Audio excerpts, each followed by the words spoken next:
Assalamualaikum warahmatullahi wabarakatuh. Selamat pagi anak-anak. Berjumpa lagi dengan Bu Umi dengan pelajaran Kemuhammadiyahan. Sebelum kita mulai, marilah kita baca bismillah terlebih dahulu.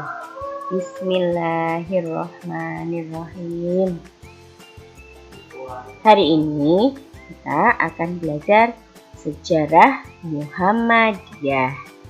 Silakan anak-anak simak, boleh buka bukunya juga halaman 52 sampai halaman 59. Anak-anak, dalam sejarah singkat Muhammadiyah didirikan di Kampung Kauman, Yogyakarta pada tanggal 8 Dzulhijjah tahun 1330 Hijriah atau bertepatan dengan 8 November 1912 oleh Kiai Haji Ahmad Dahlan. Muhammadiyah terdiri dari dua kata, yaitu Muhammad dan Iyah, yang memiliki arti Muhammad adalah Nabi Muhammad SAW dan Iyah adalah pengikut. Maka Muhammadiyah memiliki arti pengikut Nabi Muhammad. Sebab-sebab berdirinya Muhammadiyah dibagi menjadi dua, yaitu ada sebab internal atau sebab dari dalam dan sebab eksternal yang sebab dari luar. Sebab internal meliputi dari ketidakmurnian amalan Islam atau masih mudah terpengaruh. Nah, maksudnya masih mudah terpengaruh dengan ajaran-ajaran agama yang lain. Lalu, lembaga pendidikan Islam belum mampu menyiapkan generasi. Belum ada lembaga pendidikan, belum ada sekolah. Dan sebab eksternal yang dari luar, gencarnya kristenisasi. Kristenisasi itu membuat orang Islam agamanya berubah menjadi agama selain Islam. Lalu penjajahan yang dilakukan oleh bangsa lain dan pengaruh pemikiran tokoh-tokoh pembaruan Islam dan kebangsaan. Muhammadiyah memiliki 5 hal pembaharuan. Nah, pembaruan apa saja?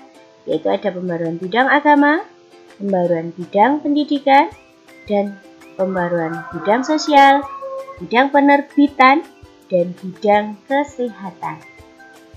Mari kita lihat pembaharuan Muhammadiyah pada bidang agama. Pembaharuan Muhammadiyah bidang agama. Tujuannya adalah untuk memurnikan dan mengembalikan ajaran Islam sesuai ajaran Rasulullah SAW dalam hal akidah dan ibadah. Pemurnian tersebut karena Muhammadiyah berusaha meluruskan kembali dengan pemberantasan segala bentuk bid'ah dan khurafat. Apakah bentuk bid'ah dan khurafat tersebut, anak-anak? Kita lihat pada contohnya, yaitu pemujaan arwah nenek moyang. Dulu masih banyak yang seperti itu. Seperti menganut aliran animisme dan dinamisme, dan bersama pemujaan arwah nenek moyang dan benda-benda keramat. Contohnya seperti ini. Lalu upacara selamatan, peringatan hari-hari tertentu seperti kehamilan, kematian, seperti berpesta. Dan masih banyak yang ziarah kubur, bukan dalam arti bukan ziarah menilik kubur, itu bukan, tetapi memohon, berdoa di kuburan, memohon untuk meminta sesuatu. Seperti itu. Seperti itu. Maka dari itu, Muhammadiyah berusaha untuk meluruskannya. Usaha untuk meluruskannya. Apa saja usaha Muhammadiyah untuk meluruskan ini? Wujud nyata pembaruan Islam dalam bidang agama. Pembaruan Muhammadiyah dalam bidang agama yaitu ada 8 aspek. Yang pertama adalah penyesuaian arah kiblat yang tepat, penggunaan penghitungan astronomi hisab, penghitungan puasa, penghitungan hari raya. Nah, itu namanya penghitungan astronomi dengan cara penghitungan. Lalu pembagian zakat dan kurban oleh panitia khusus, nah, mewakili masyarakat Islam setempat. Lalu yang keempat adalah penyampaian khutbah. Khutbah menggunakan bahasa daerah.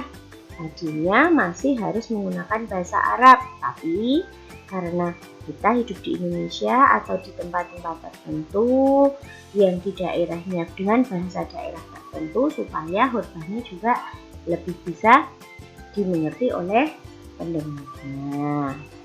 Yang kelima adalah penyederhanaan dalam hajatan, upacara-upacara dalam kelahiran, hitanan, perkawinan, pemakaman. Nah, itu disederhanakan dengan menghilangkan hal-hal yang tidak bersumber dari ajaran Islam tentunya.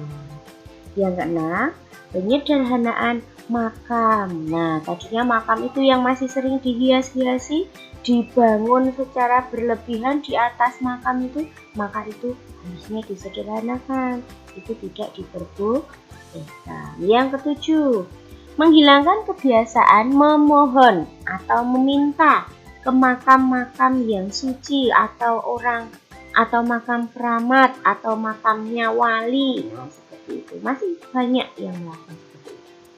Dan yang kedelapan adalah menggunakan jilbab atau kerudung bagi perempuan dan memisahkan laki-laki dengan perempuan dalam pertemuan-pertemuan dalam sifat keagamaan. Mari kita lihat penyesuaian arah kiblat yang tepat. Kiai Haji Ahmad Dahlan menyesuaikan ya, kiblatnya itu tidak lurus tetapi miring di film apa itu kemarin? Sang Pencerah. Oke, yang kedua, penggunaan penghitungan astronomi. Nah, seperti ini. Hisab untuk menghitung hari raya. Yang ketiga, pembagian zakat dan kurban oleh panitia khusus. Lalu khutbah. Nah, khutbah karena kita di Jawa Tengah, khususnya kadang ada yang menggunakan bahasa Jawa, kadang juga ada menggunakan bahasa Indonesia, gitu ya. Lalu penyederhanaan dalam hajatan. Kita tidak usah terlalu berlebih-lebihan. Menyederhanakan makam tadi, nah dibangun terlalu berlebihan, kadang ada rumah seperti rumah di atasnya, tapi disederhanakan. Menghilangkan kebiasaan memohon. Nah, doa seperti ini adalah gambarannya. Di kuburan itu ramai, bukan ramai untuk membersihkan kuburan, tapi ramai untuk meminta doa, itu tidak boleh. Lalu menggunakan jilbab atau kerudung untuk perempuan. Cantik ya, seperti itu anak-anak. Lanjutkan yang kedua, bidang pendidikan. Apakah bidang pendidikan itu? Nah, bidang pendidikan, pembaruan Muhammadiyah, bidang pendidikan. Muhammadiyah memiliki arti penting karena melalui pendidikan, pemahaman tentang Islam dan pelajaran umum dapat ditanamkan kepada generasi selanjutnya. Pelajaran agama maupun pelajaran umum dapat diperoleh melalui sistem pendidikan, yaitu sekolah. Nah, Muhammadiyah mendirikan sebuah sekolah seperti ini anak-anak gambarannya. Nah, pembaruan ini lanjut dengan bidang sosial. Kita lihat pembaruan bidang sosial.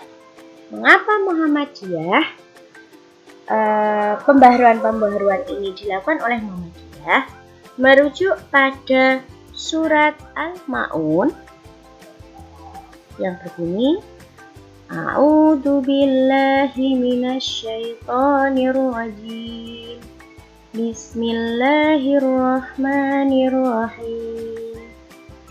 Ara'aital ladzi yukadzibu bid-din, fadzalikal ladzi yad'ul yatim wa la yahuddu 'ala ta'amil miskin fawailul lil musallin alladzina hum an sholatihim sahun alladzina hum yura'un wa yamna'unal ma'un.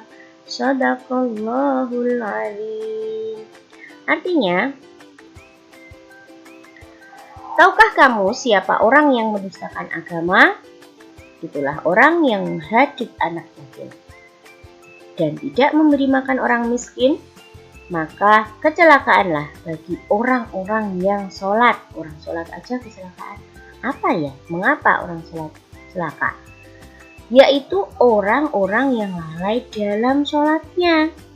Orang-orang yang berbuat riya, pamer, dan enggan memberikan bantuan.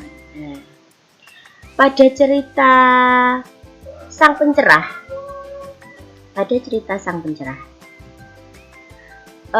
Kiai Haji Ahmad Dahlan mengajarkan kepada murid-muridnya surat Al-Ma'un terus menerus sampai ada salah satu muridnya bertanya, Pak Kiai, kok kita belajarnya Al-Ma'un terus, nggak naik-naik, nggak munda-munda, katanya seperti itu. Nah, terus Kiai Haji Ahmad Dahlan jawab, apakah kamu sudah hafal? Jawabnya sudah. Apakah kamu sudah tahu artinya? Sudah. Nah, terakhir pertanyaannya, apakah sudah dilaksanakan perintahnya itu? Nah, ternyata tidak hanya sekedar hafal, tidak sekedar tahu artinya, tetapi juga melaksanakan apa yang disuruh oleh Allah, apa yang ada di dalam arti tersebut. Nah, merujuk dari ayat tersebut, maka Muhammadiyah mengadakan pembaruan itu anak-anak.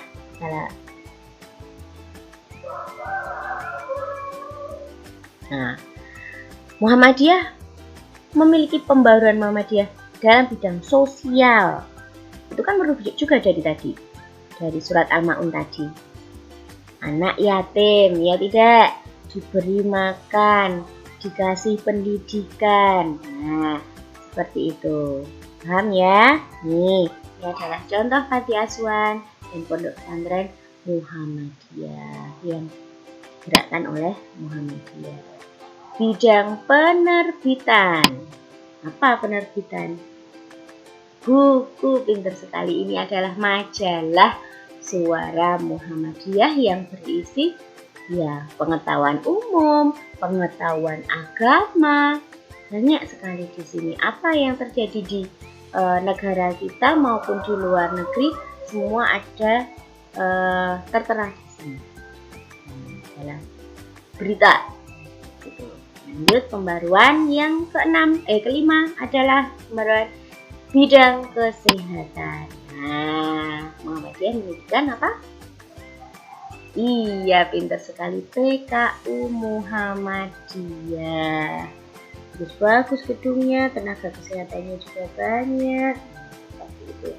PKU itu pertolongan kesengsaraan umum. Nah, dikatakan PKU adalah pertolongan kesengsaraan umum.